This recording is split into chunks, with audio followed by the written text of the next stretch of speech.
Hello, everyone. This is JVL here with my Bulwark colleague, Ben Parker. Before we get started, hit like, hit subscribe, follow the channel, because if you like the shameful joy, then my friends, do I have a story for you. It is story time at the ranch. And today we're going to talk about the Ballad of Bill Ackman. Billionaire, Harvard hater, woke fighter, professional tennis player? Ben, give me a level set. How much do you know about tennis and or Bill Ackman and or the intersection of professional tennis and Bill Ackman? So, okay, in order. Tennis, it's like giant ping pong, but you can play it with more people. Okay. Bill Ackman is one of these like crazy billionaire types, maybe sort of tech adjacent. I don't know. Who has nothing better to do but post crazy stuff on Twitter. He spends a lot of time on Twitter. For a guy who's worth $10 billion, that dude posts. I can tell you because I've been going through his Twitter timeline and holy shit. And what his job must be pretty easy. It's the first 10 billion that are hard. After that, what I know of the intersection of the two of them is that I've seen some clips of Ackman playing tennis on Twitter that are, I'm not a tennis aficionado, as you can tell, but breathtaking, just beautiful. Breathtaking, as they would say on Seinfeld. Yes. So here's what happened. We had the Newport, the Tennis Hall of Fame in America is in Newport, Rhode Island. They do a professional tournament there. It's grass courts. I think it's the only grass court tournament held in the United States. And it's not an ATP level event. It's the Challenger Circuit, which is like the minor leagues. And Bill Ackman played in the doubles draw recently. He's 59 years old. He has never played a single professional tennis match. How, you might say, did he get into this thing? And what happened was Jack Sock, who was a member of the last class of very good American players, I think he got as high as number 10 in the world, won a couple doubles Grand Slams. He had requested a wild card. Now, he retired in 2023, but he requested a wild card entry into the Newport Hall of Fame Open. And then he reached out to Bill Ackman and said, somebody who, by all accounts, the two had never met before, and said, would you like to be my doubles partner for this professional tennis event? Bill Ackman said, yeah, I'd love that. So you have to understand, Bill Ackman is a tennis hanger-on. He's the kind of guy who gives a lot of money to tennis and hangs around the sport and loves it so much. Does anything he can to get as close to it as he can. And that's fine. This is, there are certain rich people subcultures, I think, yachting, mountaineering, Broadway's like this. So you get people who become rich people in New York who become producers of Broadway shows, which means they just, somebody has an idea for a show and they say, can you give me $5 million to do my show? And you'll be a producer. Yeah. Bill Ackman is like that for tennis. And he has always wanted to play professionally, thinks he's pretty good. He said before the Open that he is playing at 59 the best tennis of his life, which itself should be a tell, because it's either not true. It's either not true, or if it is true, then it's just he has no business being near a professional tennis court, right? Maybe he is no better now at being 59. Near the local country club. Like, the man is a danger to himself and others, it looks like. So he shows up, and this is, again, it's a small tournament. I think there's 1,000 people there, and he and Jack Sock get run off the court, and it's bad. It's real bad. So Bill Ackman, and I want to, I'm a little bit of a tennis nerd myself. Mm-hmm. Never a good tennis player. I was always a very bad tennis player. I'm still a very bad tennis player, hoping that by age 59, I'll be playing the best tennis of my life. That'd be really exciting. And So when you look at this, you see him dumping serves into the middle of the net and, hitting balls 3 feet wide, and can't even really hold the ball. It's bad. But here's what I want people to understand. When I say that he has no business being near a professional tennis court, he doesn't have any business being near a high school varsity tennis court. I would say your average high school singles player, either boy or girl, would probably beat him. Your sort of average varsity team singles player. And Andy Roddick, who went off on this on his podcast, said there are 50 guys at my club who could beat him. Can I ask you a tennis question? Yeah, go ahead. So I can't tell from watching the video. Is the problem just like he's 59 and he doesn't move very well? Is the problem conditioning and he can't keep up with the players? Or is the problem just that his technique is awful? Just skill.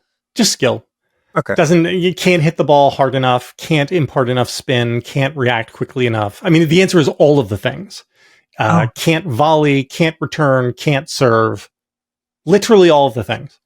Oh. And as you will see in some of these shots, the guys they are playing against are clearly so freaked out by this that they are just lollipopping the ball back to him.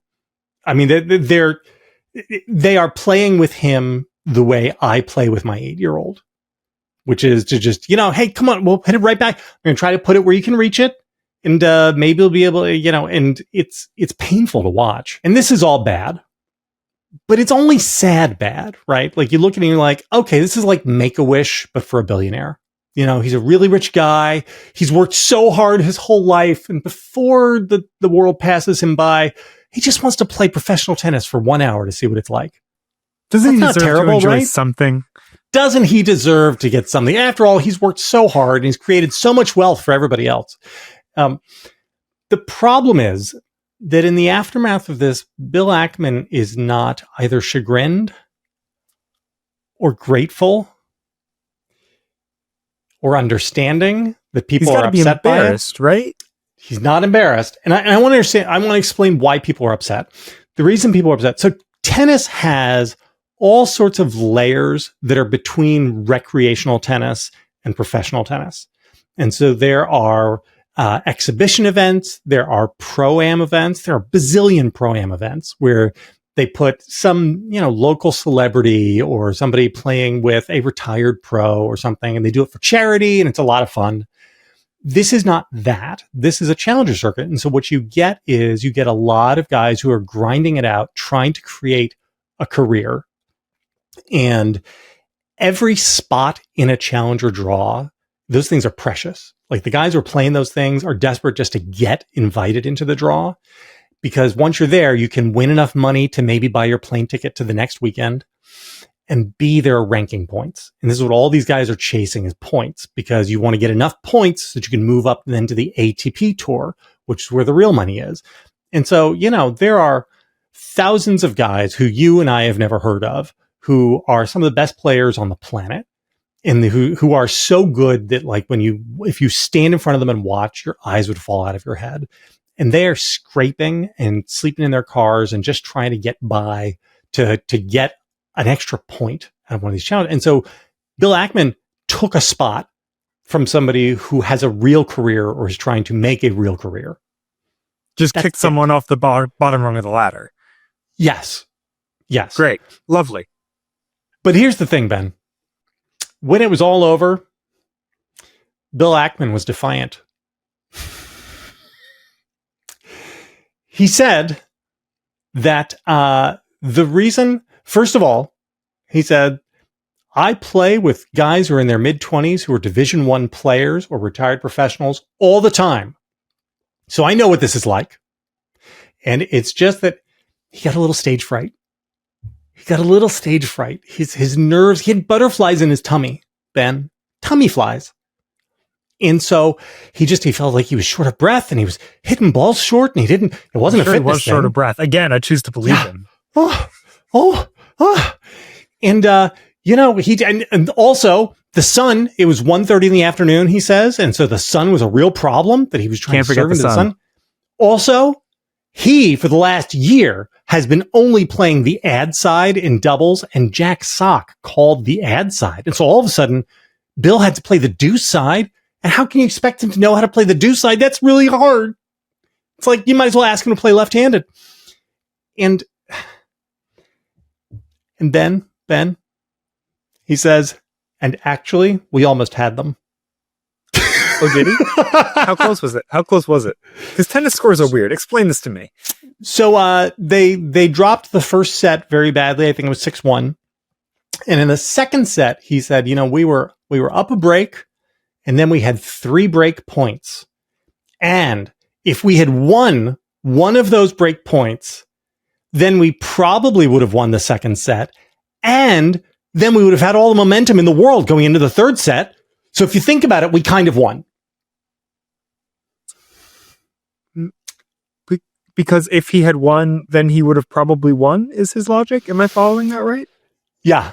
Basically, they were right there. They were right there. The whole thing is... And then he also said it was extra hard because the other players were taking it easy on him, and that really threw him off. So the levels of self-delusion here, and I want to, again, for people who aren't like into tennis culture, I am positive that it is true that a guy who's worth $10 billion has very often played with guys who are, retired college players and retired pros. Because if somebody who's worth $10 billion says to you, hey, you want to come and hit around with me? And you've got a charity or something, then you say, yeah, sure, Hoss, I'll come and come over to your club and hit with you for an hour. Hitting around with these guys does not mean that he has played against these guys. And he seems to have no sense of that. He seems to feel like, yeah, I went out and hit around with this guy who was third singles for University of Nebraska once. And, I felt like I was really hanging with him there. It's like that episode of 30 Rock. It's like that episode of 30 Rock where John Hamm gets to do whatever he wants because he's good looking. And he's like flying planes and in surgery. And he thinks that he's the best at everything. And he's actually an idiot. And he's just really good looking. So people are like, oh, yeah, you're doing great. Oh, it's a great appendectomy. It's exactly like that. It's like that, but with $10 billion. And it's, I've never seen anything quite like it. And that level of self-delusion, again, we joke around here that I'm the house communist, and I'm not actually a communist. I'm really like a 1.5 cheers for capitalism guy. But you look at dudes like Bill Ackman, and it's real hard not to go full bullshit. I mean, my reaction is, man, it's a real shame he didn't have this kind of passion for the NFL. MMA. If only he had tried... If only Bill Ackman had tried MMA, because there's a long list of people who've decided, oh yeah, I'm a real tough guy. I work out in a dojo. I think I'll try MMA, and then they just like get their asses beat. It would have been great. Would have been Bill awesome. Ackman had tried MMA.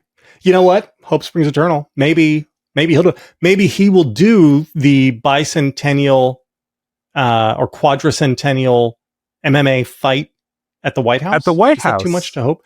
Is it too much to hope that we could get Conor McGregor versus Bill Ackman in the octagon on the White House lawn? We can only pray. Good luck, America.